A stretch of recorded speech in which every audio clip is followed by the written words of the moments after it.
श्री स्वामी समर्थ, श्री गणेशाय नमः, श्री सद्गुरुवे नमः. प्रसिद्ध श्री क्षेत्र द्वारिकापुरी येथे पूर्वावतार पूर्णावतार शुद्ध परमात्मा प्रबुद्ध भगवान श्रीकृष्ण नांदतात. द्वारका हे क्षेत्र पश्चिम द्वार म्हणून विख्यात आहे. येथे गोमती नामक दिव्य तीर्थ अखंडितपणे वाहत असते. साधू संत सज्जन विरागी भक्त दास हठयोगी राजयोगीही द्वारकाधीशाला भजत असतात. अशा त्या सुक्षेत्र द्वारकावतीत भुऱ्याबुवा नामक अतिवृद्ध संत आपला योगी मार्ग अत्यंत निष्ठेने आचरित होते. ते एक मोक्ष मार्गाचे उत्तम अधिकारी सदाचारी ब्रह्मविचारी होते. निष्काम सेवाभावी भगवत भक्त होते. द्वारका यात्रेसाठी येणारा बहुतेक यात्रेकरू प्रेमभावाने भुऱ्याबाबाचे दर्शन करीत असे. भवसागर पार करण्यासाठी परमार्थ साधनार्थ ते मनोनिग्रहपूर्वक हठयोग क्रिया करीत असत. हृदयात आत्मारामाचा निवास आहे हे जाणण्यासाठी त्यांनी इंद्रियावर विजय मिळवून निष्काम बुद्धीने साधू समागम राखला होता. अन्य साधूजनांसह ते भजन पूजन आरती सत्संगाने करीत असत. साऱ्या विकारांचा परित्याग करून ते निर्मळ भावाने भगवत भजनी निरंतर मग्न राहत. त्यांच्या मुक्कामी पुराण ग्रंथ वेदांत वाचन श्रवण होत असे. त्यावर नित्य चर्चा उहापोह केला जात असे. महात्मजन तिथे सदा भेटीला येत असत. परमेश्वर स्वरूपाची दिवसरात्र चर्चा केल्याने त्या अखंड अनुसंधानाने भुऱ्याबुवा परोक्ष ज्ञानी बनले होते. आलेल्या गेलेल्यांचा सत्कार करणे त्यांच्याशी मधुर भाषण करणे हे अगदी आनंदाने करीत असत. कठोर भाषण उपमर्द दुसऱ्यांचे विनाकारण ताडणं एखाद्याचे अंतःकरण दुखविणे ही साधू लक्षणे नव्हेत. आता कोणती साधू लक्षणे नव्हेत बघा. कठोर भाषण उपमर्द दुसऱ्याचे विनाकारण ताडण एखाद्याचे अंतःकरण दुखविणे हे साधू लक्षण नव्हेत. सत्य आणि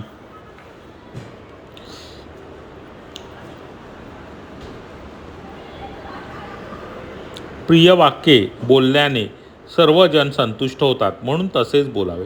बघा सत्य आणि कसं बोलायचं तर सत्य बोलायचं आणि कोणतं वाक्य बोलायचं सत्य आणि मधुर भाषण करायचं. मधुर बोलायचं म्हणून असत्य बोलायचं नाही. तर इथे काय म्हटलंय सत्य आणि प्रिय वाक्ये बोलल्याने सर्व जन संतुष्ट होतात म्हणून तसेच बोलावे. तसे करण्यासाठी कधी पैसे खर्च करावे लागत नाहीत. मधुर भाषण ही एक औषधी आहे ज्याने सर्वत्र संतोष पसरतो. या उलट कटुवचन टोमणे उपहास हे वज्रसंकटासमान भळभळीत वेदना करणारे व सदा दुःखदायक असतात. बोचऱ्या शब्दाचा बाण श्रवण करताना देह इंद्रियात इतक्या तीव्रतेने घुसतो की दुस्सह दुःख होते. ते ऐकणारा अस्वस्थ होऊन तळमळतो. कोणत्याही प्राणीमात्रास याचा नाहक अपमान सहन होत नसतो. कोणत्याही प्राणीमात्रास त्याचा नाहक अपमान सहन होत नसतो. सुशिक्षितांनी हे ध्यानात ठेवावे. कौटिल्य नीतीपेक्षा सत्य प्रिय भाषण अमृततुल्य असते.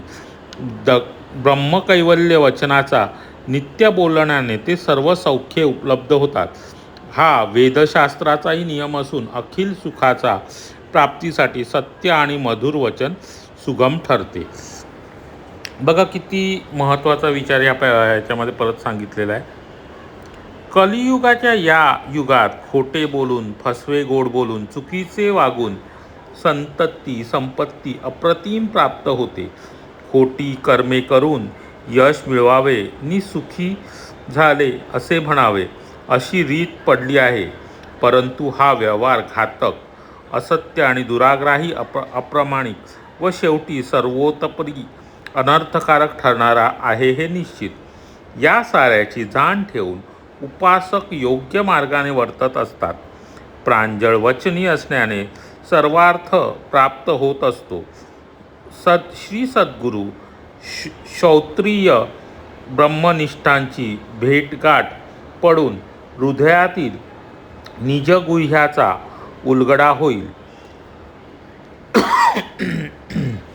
परब्रह्मात्मस्वरूप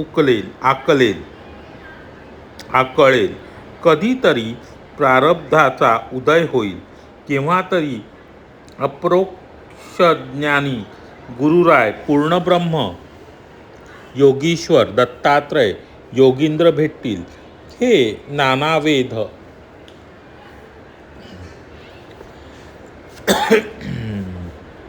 ते नानावेद धारण करून जनकल्याणार्थ संचार करतात. ते नाना वेश धारण करून जनकल्याणार्थ संचार करतात. त्यांच्या दर्शनासाठी योगी संत ही व्रत अनुष्ठाने आचरतात. पूर्णब्रह्म, सर्वाधिष्ठान, अलख निरंजन श्री स्वामी महाराज पृथ्वीवर देवस्थानी तीर्थक्षेत्री येऊन धरित्री पावन करतात. अशा सच्चिदघन दयासागर महाकृपाळ जगतप्रभूंचे दर्शन घेण्यासाठी भुऱ्या बुवा अहोरात्र तिष्ठत होते. बघा, हे भुऱ्या बुवांचं वर्णन केलं. आणि ते भुऱ्या बुवा कशासाठी तिष्ठत होते तर कधीतरी काय असतं की हे जे योगी पुरुष आहेत, दत्तात्रय भगवान त्यांना कोणत्या कृपा जनकल्याणासाठी नानावेश धारण करून जनकल्याणासाठी संचार करतात. आणि त्यांच्या दर्शनासाठी सगळे योगी आणि संत हे नेहमी व्रत अनुष्ठान आचरतात. आणि पूर्ण ब्रह्म, सर्वाधिष्ठान, अलख निरंजन श्री स्वामी समर्थ महाराज पृथ्वीवर देवस्थानी तीर्थक्षेत्री येऊन धारित्री पावन करतात. आणि अशा या सच्चिदघन दयासागर महाकृपाळ अशा जगद्गुरूचे दर्शन घेण्यासाठी हे भुऱ्याबुवा हे अहोरात्र तिष्ठत होते. शुद्ध संकल्पाचा दाता श्री स्वामी राजप्रभू या नात्याने एके दिवशी भुऱ्याबुवांच्या ध्यानात परमहंसरूप स्वामीमूर्ती अचानक प्रकटली. या आत्मरूप दर्शनाने बुवांना अंतर्बाह्य आनंद झाला. तो वर्णिला न जाई. त्यांचे अष्टसात्विक भाव जागृत झाले. स्तंभ, स्वेद, रोमांच, स्वरभंग, कंप, वैवर्ण, अक्षुपात व प्रलय हे अष्टभाव उदयास येऊन प्रेमभावाने आनंदाश्रू वाहू लागले. आता अष्टभाव जागृत होणे म्हणजे हे अष्टभाव कोणते आहेत त्याची नावं दिली. त्याचा अर्थ कदाचित आपल्याला आता नाही कळणार. आपल्याला कुठे समजावून सांगण्यात आलं तर आपण पाहू. तर अष्टभाव कोणते? स्तंभ, स्वेद, रोमांच, स्वरभंग, कप, वैवर्ण, अश्रुपात आणि प्रलय असे अष्टभाव उदयास येऊन प्रेमभावे आनंदाश्रू वाहू लागले. डोळे बंद होते. ध्यान लागलेले होते.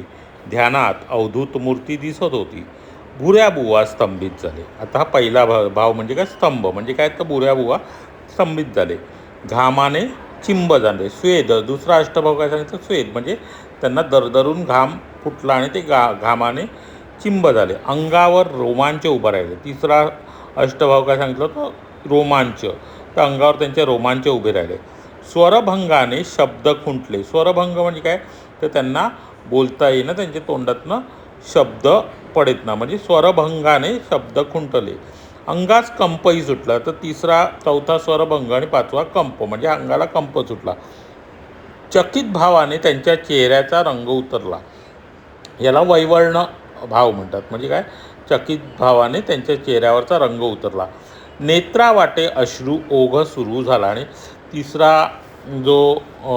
सातवा जो अष्टभाव सांगितला तो अश्रुपात म्हणजे काय झालं? तर त्यांच्या नेत्रावाटे अश्रूंचा ओघ सुरू झाला आणि डोळ्यापुढे अंधारी. प्रलय झाला म्हणजे कसं काय? पुढे काही दिसेना, तसं त्यांच्या डोळ्यापुढे अंधारी. तर तसे हे भुऱ्याबुवांचे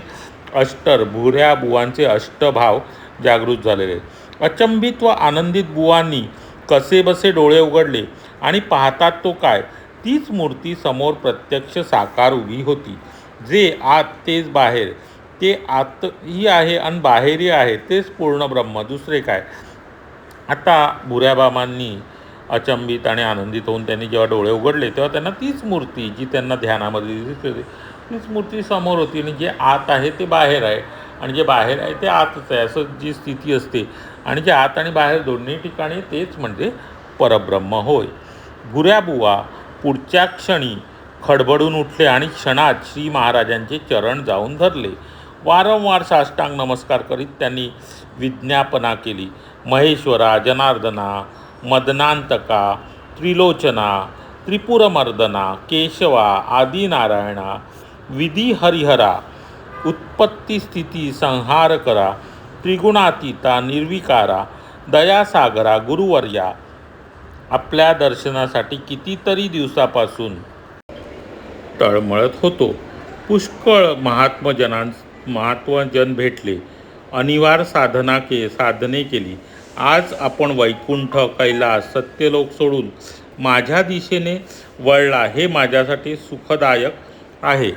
जगन्नायका, साधनोपरांत किंचित संशय सागरी बुडालो असताना आपण दीनभक्त कैवारी स्मरणगामी कृपा करण्यासाठी धावलात. आपण माझे मायबाप सोयरे गणगोत आहात. तुम्हा विना अखिल ब्रह्मांडात दुसरे दैवत नाही. माता पिता जन्मदाते असतात. ममता कौतुक करून ते आपल्याला वाढवितात, परंतु भवसागर पार करण्यासाठी जो समर्थ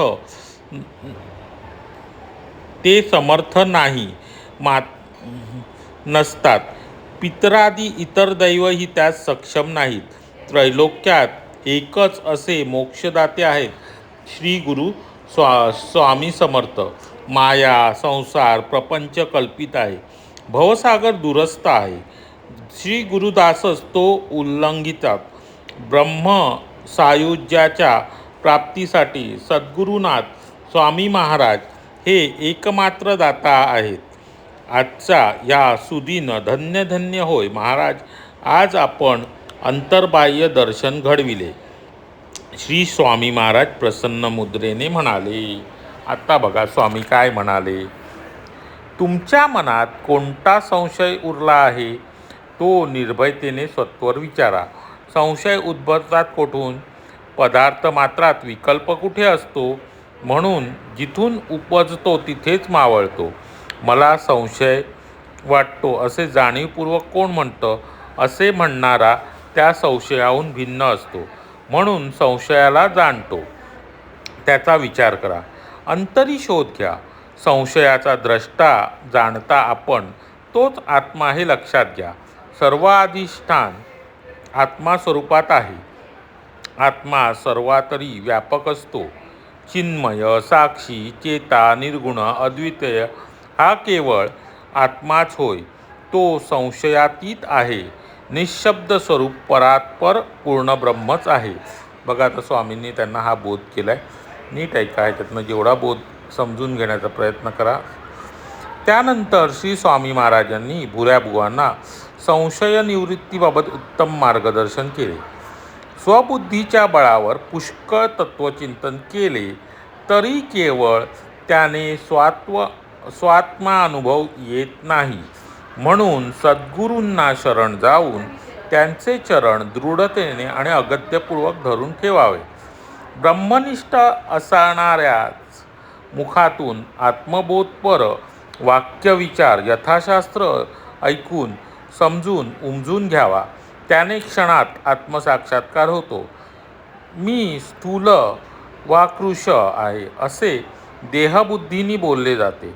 मी काणा का बधीर आहे ही भावना इंद्रिय धर्माशी संबंधित आहे. सुख दुःख शुभाशुभादी या भावना अंतःकरण धर्माची आहे. या इंद्रिय धर्माचा आरोप आत्म्यावर होतो. देह नश्वर आहे. जे केले जाते ते देहाकडून, परंतु कर्तेपणाचा आरोप अविनाशी निर्गुण आत्म्यावर केला जातो. या संदर्भात विशेष स्पष्टीकरण ब्रह्मसूची उपनिषदामध्ये आहे ते प्रमाण मानले जाते. त्याचा उल्लेख हा पुढे आहे. मनुष्य शरीरातील इंद्रियांचा व्यवहार, मनोवस्था, ज्ञानेंद्रिये, कर्मेंद्रिये, दश प्रकारचे वायू, अंतःकरण, चतुर्दृष्ट, पंचविषय, ज्ञानेंद्रिये, कर्मेंद्रियांचे वर्तन, पंचविषय, पंचकोश, त्रिविध ताप, त्रिगुण, त्रिकाल, ईशनात्रय, षड उर्मी अशा प्रकारे एकूण देह, त्यातील इंद्रियांचा पसारा व अन्य बाबींविषयी विशेष विवेचन करण्यात आले आहे. आता ज्ञानेंद्रिय पंचक. आता ज्ञानेंद्रिय पंचक म्हणजे काय? श्रोय, त्वचा, नेत्र, जिव्हा आणि घ्राण. आता श्रोय म्हणजे काय? ज्याने आपण ऐकतो ते कान. त्वचा, नेत्र आपल्याला माहिती आहे, जिव्हा आणि घ्राण म्हणजे नाक, आपलं ज्या नाकाने आपण श्वास घेतो. कर्मेंद्रिय पंचक म्हणजे काय? ज्याच्याने आपण कर्म करतो ती पंचक म्हणजे हस्त, पाद, वाचा, गुद आणि शिस्न. म्हणजे जिथून हस्त म्हणजे हात, पाद, वाचा म्हणजे जे आपण बोलतो ते, गुद म्हणजे जिथून आपण मलविसर्जन करतो आणि शिस्न जिथून आपण मूत्र विसर्जन करतो, ती इंद्रिये. आता वायूचे दश प्रकार. आता वायूचे दश प्रकार काय आहेत? प्राण, अपान, व्यान, उदान, समान, नाग, कूर्म, कुकुल, देवदत्त, धनंजय. आता अंतःकरणाची चतुष्टय म्हणजे काय? अंतःकरण कशाने बनल्याचं? मन, बुद्धी, अहंकार आणि चित्त. पंचविषय कोणते? शब्द, स्पर्श, रूप, रस आणि गंध. कर्मेंद्रियाचे वर्तन काय? तर कोणतं कर्मेंद्रिय? काय? वचन म्हणजे आपण जे बोलतो ते. आदान म्हणजे एखादी गोष्ट देण्यासाठी वगैरे. आनंद, विसर्ग आणि गमन हे आपल्या कर्मेंद्रियांचे वर्तन आहे. ज्ञानेंद्रियाचे ज्ञान म्हणजे काय? विकल्प, निश्चय, अहंकार आणि अनुष्ठान. पंचकोशात्मक देह इंद्रिय पसारा म्हणजे अन्नमय कोश. आता पंचकोश कोणते? अन्नमय आहे, प्राणमय कोश आहे, मनोमय आहे, विज्ञानमय आहे आणि आनंदमय, हे पंचकोश सांगते. त्रिविध ताप हे कोणते? अधिदैविक, आध्यात्मिक आणि अधिभौतिक, हे त्रिविध ताप सांगितले आहे. त्रिगुण कोणते? सत्य, रज आणि तम. त्रिकाल कोणते? भूत, भविष्य आणि वर्तमान. ईशनात्रय म्हणजे कोणते? पुत्रेक्षणा, वित्तेक्षणा आणि लोकेक्षणा. षड उर्मी कोणत्या आहेत? अशन, पिपासा, शोक, मोह, जरा, मरण. आता हे सगळं कळण्यासाठी तेवढं ज्ञान असावं लागेल किंवा त्याचं अजून आपल्याला सखोल वाचन केल्यावर या सगळ्या गोष्टींचा अर्थ कळेल. आता सध्या वाचून आपण पुढे जाऊया. शरीर इंद्रिय अहंकाराची बाधा आत्म्याला नसून तो सर्वांचा साक्षी आणि अखंड असतो. देहाभिमान आदी कोणत्याही उपाधी त्याला बाधत नाही. श्री स्वामी महाराजांनी भुराबुवांना समस्त शंकांचे समूळ निरसन केले. पूर्ण कृपा करून त्यांच्या जीवनाचे सार्थक केले. स्वस्वरूप अनुभवावे, सर्व उपाधींचा निश्चयाने त्याग करून आत्मस्वरूपास लक्ष्य करून ते मिळवावे. केवळ सच्चिदरूप जाणावे. ते जे सज्जन स्वला जाणतील त्यांना निश्चितच ब्रह्मानंद प्राप्ती होईल, हे आशीर्वाद महाराजांनी दिले. आता बघा किती महत्त्वाचं सांगितलं की स्वस्वरूप अनुभवावे आणि त्या सर्व उपाधींचा निश्चयाने त्याग करावा. म्हणजे काही उपाधी वगैरे ज्या असतील आपण वर पाहिल्या त्या सगळ्यांचा निश्चयाने त्याग करून आत्मरूपास लक्ष करून ते मिळवावे. केवळ सच्चिदरूप जाणावे. जे सज्जन स्वला जाणतील आणि त्यांना निश्चित ब्रह्मज्ञान प्राप्ती होईल, असं स्वामींना म्हटलं. आपण सध्या वाचूया. खूप साधना किंवा काही केल्यानंतरच मग आपल्याला हे सगळं कळणार आहे. त्याप्रमाणे श्रीमुखातून निघालेला सरळ बोध आणि आशीर्वचन श्रवण करतात भुऱ्याबुवांना अखंड समाधीचा पूर्ण अनुभव तात्काळ आला. ते अवघे देहभान विसरले आणि ब्रह्मानंदी निमग्न झाले. जीवनमुक्त स्थिती त्यांना तिथल्या तिथे प्राप्त झाली. अशा प्रकारे वेदस्तुती पुराण संमत गुरुशिष्यानुवादपर श्री गुरुलीलामृताचा 10वा अध्याय येथे पूर्ण होत आहे. श्री स्वामी समर्थ. अशा प्रकारे आपला 10वा अध्याय पूर्ण झालेला आणि आता स्वामींचं जे काही ही रूपं सांगितलेली आहेत. आता स्वामी अखंड असे भ्रमण करत आहेत वेगवेगळ्या हिमालयापासून सुरुवात होऊन तिथूनपासून ज्या कथा आल्या त्या आपल्या 10व्या अध्यायापर्यंत त्यांनी द्वारकेला जाऊन